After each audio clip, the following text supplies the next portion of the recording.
What does it feel like to be back together? Just normal. Glad to be alive. Bobby, Sue Ellen, Lucy, and more, the Ewing family reuniting, celebrating the 45th anniversary of the show and giving E.T. exclusive secrets about Dallas's biggest cliffhangers. It was 350 million people around the world who watched Who Shot JR. That's an unbelievable number. We've got a list of the people who didn't watch, and we're going to Where call did them. they- You're going to call them and ask them? We're going to call them, what the hell were you doing? The late Larry Hagman's near on-screen demise became TV's highest-rated non-finale episode ever. So who shot JR? It turned out to be Kristen, Mary Crosby, but producers filmed a few stars pulling the trigger just in case. I shot JR. I think Linda shot JR. I did. You know, With Jim the water Davis pistol. shot him. They hadn't decided who it was No. going to be, and that was the They idea. hadn't known yet. They didn't know until the Mary. hiatus. Really? They were taking bets on it in Vegas and in Europe, and it was people would call me and said, "You got to tell me, because I got to put a lot of money on this." I didn't know. Is it true someone offered Larry $250,000? They did offer that to him, and obviously he did not take it, which is very unlike Mr. Hackman. I'm going to say, I was shocked. I know, I was like, what? I remember saying you didn't take it. No, but he wouldn't tell. Yeah. Even the Queen Mum, she asked him, and he said, "Not even for you, Mum." How hard was it to keep that secret? Oh, that was the had to. toughest summer. I recorded it Yeah. in a recording little box like this. And my words were, It was you, Kristen, who shot JR. now that was recorded and we had to hold it. So you knew. I did You know. knew. Yeah. So if anyone has a secret, I didn't tell you tell anybody. Linda she's the greatest secret keeper in the world. Did you tell anybody? Anybody. Zero.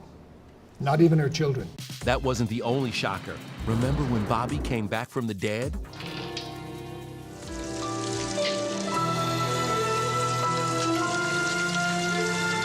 Can we talk about the dream sequence? How did that come about? It came about because of Larry. Larry said, "Patrick, it's Hagman. Come out to Malibu. Let's get drunk, take a jacuzzi. I want to talk to you." I turned to my wife and said, "He's going to ask me to come back on the show." And my wife said, "Well, you can only do it if the last season was a dream." Larry asked me back on the show, and it was a hard yes. You know, I missed the show. I missed my friends. I missed everything about it. Nobody in the cast knew. Nobody in the crew knew. I wasn't in the shower on the set on Dallas. I was in the shower on a set in a commercial studio way across town. Action, Victoria.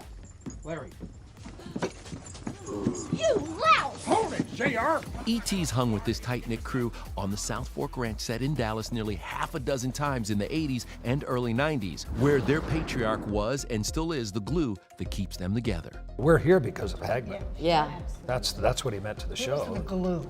Yeah. He kept everybody together, everybody happy, That everybody engaged. And because of his popularity, all of our boats rose with the tide.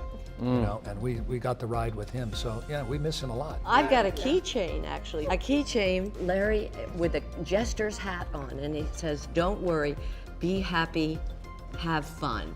When we first started, Larry saw this as an opportunity with this ensemble. If we would all branch out and take all the press invitations, you could build the show, and you could create the popularity. And we all did that. We did it. He knew that as a quarterback, actually. Quarterback for the whole.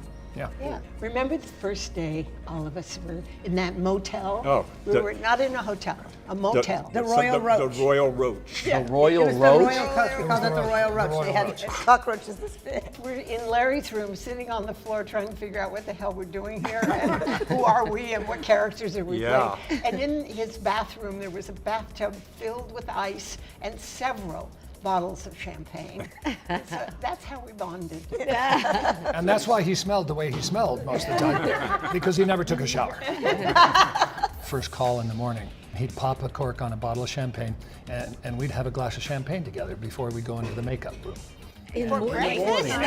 Every morning. In the morning. Every single morning. Yeah, you know, and days that he wasn't there were the saddest days of my life. Larry didn't like to talk on Sundays. That was a discipline that he employed because he believed actors should have a rest. A day of rest. Yeah, a day of rest their voice. And so Sunday comes and the phone rings. Well, he's not going to get it. And if somebody comes to the door, he's not going to go there. We would talk to him in sign language. We'd go like, oh, you want to go eat a hamburger and play racquetball? And off we would go. I keep myself nice. You had a cocktail or two during your run. I did. What was in those drinks? You're gonna love this. It was water, and I remember one scene I had, a lunch scene, and I said, let's have a martini, couple of olives. Come the end of the scene, and I just slugged it. What it was room temperature water. It tasted like olive juice. It was the worst. I said, no, she gave up martinis. We don't do that anymore. Done. I hope you won't be doing any drinking. No, sir, I'd never do that. There were also plenty of guest stars. That's a then unknown Brad Pitt. He was great. I had several scenes with him. He was a 25-year-old playing an 18-year-old or something like that. And it was very early in his career. And I'm sure he's not going to give me a job at his next movie. Watch, he's probably going to call you now. Brad, I'm still working, buddy. I can't wait to finally become Mrs. Bobby James Ewing. Priscilla Presley, what was it like doing scenes with her? Well, I'm working with an icon. I mean, that's true icon. Any association with Elvis. My first scene was dancing with her, so I went, oh, hold me close, hold me tight. No, you didn't sing. So I sang the first couple of lines, and she giggled and laughed, and I went, oh, thank God. Listen, both Patrick and Larry brought levity on the set of their soapy drama. I heard that you were a little bit of a prankster. You know, Larry and I love to play together. It helped Larry and I develop our relationship, but I think it also kept the atmosphere light on the set. Yeah, my first episode was a big prank. Hopped right into bed with JR, and as soon as they started rolling, he put ice down my back. And I tried to keep a straight face as best I could, and they said, well, that's how we break the ice. Linda remembers her TV husband as her champion when she was briefly fired after asking to direct an episode. Okay, Larry and Dak. You know, when they came and said, we can't let her direct, he said, why not? You know, let her direct. That is so, that's Larry. That was Larry. That was Larry. What was it like to get that opportunity? Because we know it at that time. Women were not getting those kind of opportunities. It was, wow, it was challenging. You needed somebody like a Larry to go to bat. I needed him, Yeah, and he was great. He was always there for everybody stepped who up. needed him to be there. Yeah. That's who he was. 11 years we've been together. So I feel if I can do anything to help, I'll just go out of my way to do it. Oh, wow. Yeah. You see, he's here now with all this memory Antics. and incidents. And Yeah. He was the pilot light, along with right here. For 14 seasons. For 14 seasons. That's just crazy.